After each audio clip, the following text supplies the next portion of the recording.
nakagawa na ako ng Discord account. What's up guys? Welcome to Smart Tutorial Sub. And for today's tutorial, ituturo kayo kung paano gumawa ng Discord account the easy way this 2025. Pero bago tayo magsimula, huwag kalimutang pindutin ang like, share, and subscribe. Una po of course ay mag-install at kapag na-install mo na, ibuksan ito. Then pindutin po yung register. Then dalawa po ang pamimilian, kung phone or email, pero ang gagamitin ko po ay ang aking email. Kapag nalagay mo na, ipindutin ang next. Then dito po ay what's your name.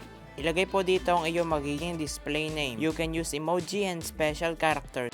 Then tap next. And dito po, next, create an account. Ilagay po ang iyong username tapos yung iyong magiging password.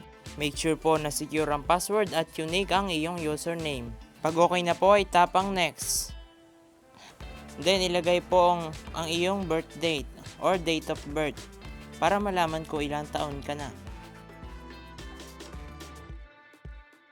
Then kapag natapos mo na pong iselect ang iyong birthday ay tap ang create an account. Then pindutin po yung confirm. Dito po sa verification check ay i-check ang image na nagko-contain ng animal sitting or lying down. Then, pindutin po yung allow notifications. Find your friends, pero ang pipiliin ko po muna ay skip ito. Tap skip. Then, pindutin po yung skip ko muna. Then, skip ko po muna. Then, pindutin po yung skip for now. And okay na po. At ganyan lang po kadaling gumawa ng Discord account. At kung nakatulong ko makagawa ka ng Discord account, itulungan mo naman ako. Pindutin mo ang like, share, and subscribe at panoorin ang next tutorial. Thank you!